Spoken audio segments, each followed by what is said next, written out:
കോൺഗ്രസിൽ നിന്ന് ബി.ജെ.പിയിലേക്ക് ആളുകളെ റിക്രൂട്ട് ചെയ്യുന്നതിൽ ഏറ്റവും പ്രധാനപ്പെട്ട ഘടകമായി നിൽക്കുന്നത് ഇ.പി. ജയരാജനാണ്. അദ്ദേഹം LDFന്റെ കൺവീനറല്ല, അദ്ദേഹം NDAയുടെ കൺവീനറാണ്. ഏത് മുഖേനയും കോൺഗ്രസിനെ താറുമാറാക്കുവാൻ ശ്രമിക്കുന്ന രാഷ്ട്രീയ നേതാവാണ് ഇ.പി. ജയരാജൻ എന്ന് തുറന്നടിക്കുകയാണ് വി.ഡി. സതീശൻ. അദ്ദേഹം LDFന്റെ കൺവീനറാണെന്ന ഓർമ്മ അദ്ദേഹത്തിന് വേണം. NDAയുടെ കൺവീനറെ പോലെയാണ് പ്രവർത്തിക്കുന്നത്. ഒപ്പം ഇ.പി. ജയരാജൻ പറഞ്ഞ ചില പ്രധാനപ്പെട്ട കാരണങ്ങളും ചൂണ്ടിക്കാണിക്കുന്നുണ്ട് പ്രതിപക്ഷ നേതാവ് വി.ഡി. സതീശൻ. LDFന്റെ കൺവീനറായ ഇ.പി. ജയരാജൻ മാധ്യമങ്ങൾക്ക് മുമ്പിൽ തുറന്നു പറയുകയാണ് ബി.ജെ.പി കളത്തിലിറക്കിയത് ശക്തരായ സ്ഥാനാർത്ഥികളെയാണെന്ന്. അതിൽ ഏറ്റവും പ്രാധാന്യത്തോടുകൂടി അദ്ദേഹം ശക്തനാണെന്ന് പറയുന്നത് തിരുവനന്തപുരത്ത് മത്സരിക്കുന്ന രാജീവ് ചന്ദ്രശേഖരനെയാണ്. രാജീവ് ചന്ദ്രശേഖരനും ഇ.പി. ജയരാജന്റെ കുടുംബവും തമ്മിൽ റിസോർട്ട് സംബന്ധമായ ഒരു ബിസിനസ്സിൽ വലിയ ബന്ധമുണ്ട് എന്ന് വി.ഡി. സതീശൻ ഉന്നയിക്കുന്നു. നമ്മുടെ LDF കൺവീനറാണോ NDA കൺവീനറാണെന്നാണ് ഞാൻ പറയേണ്ടത്. ഇ.പി. ജയരാജനെ പറ്റി കേരളത്തിലെ സംഘപരിവാർ ശക്തികളുടെ ബി ടീമിന്റെ ക്യാപ്റ്റനാണ് ഇപ്പോ ഇ.പി. ജയരാജൻ. അതിന്റെ നോൺ പ്ലേയിങ് ക്യാപ്റ്റനും കോച്ചുമാണ് പിണറായി വിജയൻ. ഇവര് എവിടേക്കാണ് പോകുന്നത്? കേരളത്തിലെ CPM LDF കൺവീനർ വന്ന് പറയാണ് ബി.ജെ.പിയുടെ മികച്ച സ്ഥാനാർത്ഥികളാണ്. തിരുവനന്തപുരത്തെ, ആറ്റിങ്ങല്, കോഴിക്കോട്, അല്ലെ കുറെ സ്ഥലത്തെ സ്ഥാനാർത്ഥികളെല്ലാം മികച്ച സ്ഥാനാർത്ഥികളാണ്. തൃശ്ശൂരിലെ എന്ന് ആരാ പറയുന്നത്? LDF convener. തിരുവനന്തപുരത്തെ സ്ഥാനാർത്ഥിയോട് അദ്ദേഹത്തിന് ഒരു പ്രത്യേകമായ മമതയുണ്ട്. അപ്പൊ കേരളത്തിലെ CPM ഇപ്പോ ഞങ്ങൾ നേരത്തെ ആരോപിക്കുന്നത് പോലെ ബി.ജെ.പി നേതൃത്വവുമായിട്ടുള്ള അന്തർധാര മാത്രമല്ല, അവരുമായിട്ട് ബിസിനസ് പാർട്ട്ണർഷിപ്പ് തുടങ്ങിയിരിക്കുകയാണ്.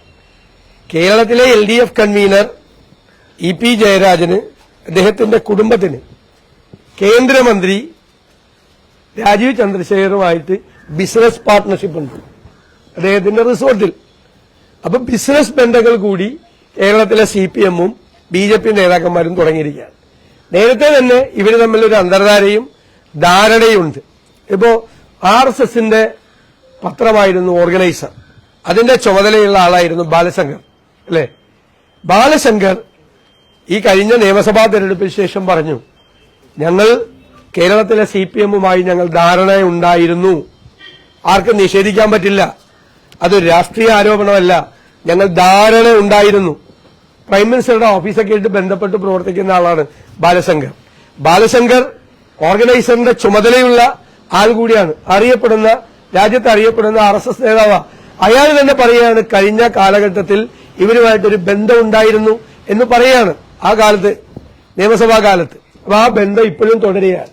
ഇവർ തമ്മിൽ അവിഹിതമായ ബന്ധങ്ങൾ തുടരുകയാണ്. അതിപ്പോ ബിസിനസ് പാർട്ട്ണർഷിപ്പിൽ വരെ എത്തി. സ്വന്തം പാർട്ട്ണറെ കുറിച്ച് ജയരാജൻ ആൾ ഡീസന്റാണ്. കാരണം സ്വന്തം പാർട്ട്ണറെ തള്ളി പറയാൻ പറ്റുമോ? സ്വന്തം പാർട്ട്ണർ സ്ഥാനാർത്ഥിയായി മത്സരിക്കുമ്പോൾ ആ സ്ഥാനാർത്ഥിക്ക് അനുകൂലമായിട്ട് പറയണ്ടേ? അതാണ് ജയരാജൻ പറഞ്ഞത്. ജയരാജൻ പുറപ്പുറത്ത് കയറി പറയാണ് ബി.ജെ.പിക്ക് കേരളത്തിൽ ഇല്ലാത്ത സ്പേസ് CPM നേതാക്കൾ ഉണ്ടാക്കി കൊടുക്കുകയാണ്. അവർ തമ്മിൽ ധാരണയാണ്.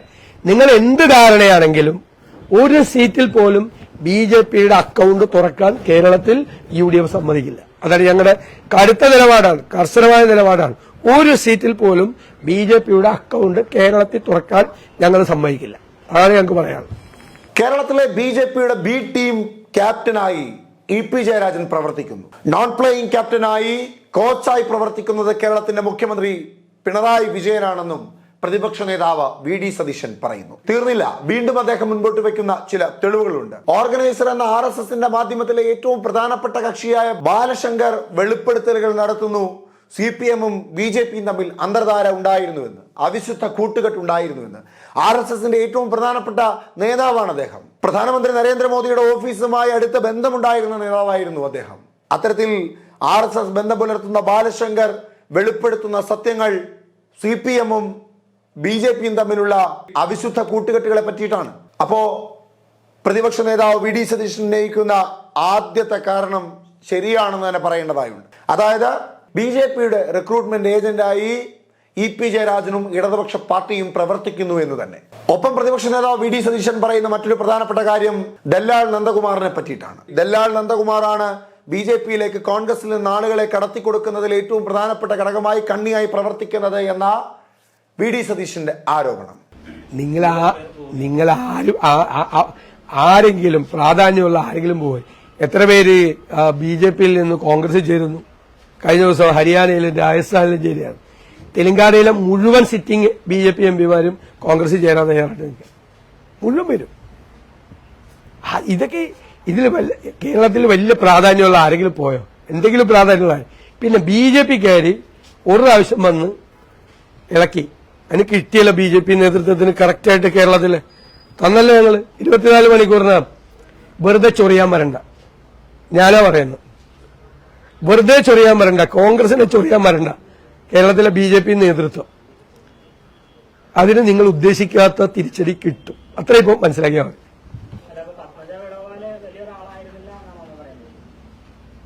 പറഞ്ഞല്ലോ, അതൊക്കെ പറഞ്ഞു കഴിഞ്ഞ ക്ലോസ് ചെയ്ത ചാപ്റ്ററാണ്. എല്ലാ ദിവസവും നിങ്ങൾ രാവിലെ വന്ന് കൈരളിക്കാരൻ വീണ്ടും പത്മജ എന്ന് പറയുന്ന വിഷയം എടുത്തിട്ടിട്ട് വീണ്ടും അത് ചർച്ച ചെയ്യാൻ ആഗ്രഹിക്കുന്നു. കാരണം അത് CPM-ന്റെ അജണ്ടയാണ്. CPM ആണ് ഇടനിലക്കാരായി അപ്പുറത്ത് കൊണ്ടുപോയി കൊടുക്കാൻ നിന്നത്. ഇപ്പൊ കഴിഞ്ഞ ദിവസം കുറെ പേര് പറഞ്ഞല്ലോ, ദല്ലാൽ നന്ദകുമാർ പറഞ്ഞല്ലോ. അപ്പൊ ഈ ദല്ലാൽ നന്ദകുമാറിന്റെ ഫോണിലൊക്കെയാണ് കേരളത്തിലെ CPM-ന്റെ ഓപ്പറേഷൻ നടക്കുന്നത്. ദല്ലാൽ നന്ദകുമാറൊക്കെയാണ് CPM-ന് ഇടനിലക്കാരായി നിൽക്കുന്നത്.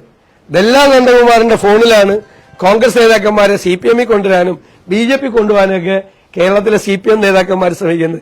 നാണോ ഇല്ലേ നിങ്ങൾക്ക്? നാണോ ഉണ്ടോ നിങ്ങൾക്ക്?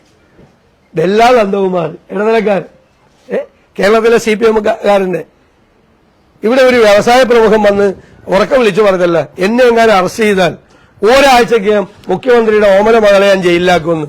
ഒരുത്തരും മിണ്ടിയില്ലല്ല, നട്ടല്ലല്ലോ. ഒരു CPM-കാരനും ഉണ്ടായില്ലല്ലോ പറയാൻ, മറുപടി പറയാൻ ഉണ്ടായിരുന്നില്ലല്ലോ. ഒരുത്തരും പറഞ്ഞില്ലല്ലോ, ഒരൊറ്റൊരുത്തരും പറഞ്ഞില്ലല്ലോ, മറുപടി പറഞ്ഞില്ലല്ലോ. എവിടെ പേടിച്ചോടിയാ? ഒരാളെ കണ്ടില്ലല്ലേ? ആരെങ്കിലും ഏതെങ്കിലും CPM നേതാവ് വന്ന് നീ ആരോടാണെങ്കിലും ചോദിക്കുമെന്ന് ഞാൻ വിചാരിച്ചു. ഒരുത്തരം കണ്ടില്ലല്ലോ, പേടിച്ചോടിപ്പോയല്ലേ? അപ്പൊ പേടിയുണ്ട്. അപ്പൊ നിങ്ങൾ ഈ പരിപാടി എല്ലാം ചെയ്തിട്ട് എല്ലാ ദിവസവും വന്ന് അത് ഈ തെരഞ്ഞെടുപ്പിലെ അജണ്ട ആക്കണമെന്ന് നിങ്ങൾ ആഗ്രഹിച്ച ആ ചാപ്റ്റർ ഈസ് ക്ലോസ്ഡ്. ഇനിയൊന്നുമില്ല അതിൽ ചർച്ച.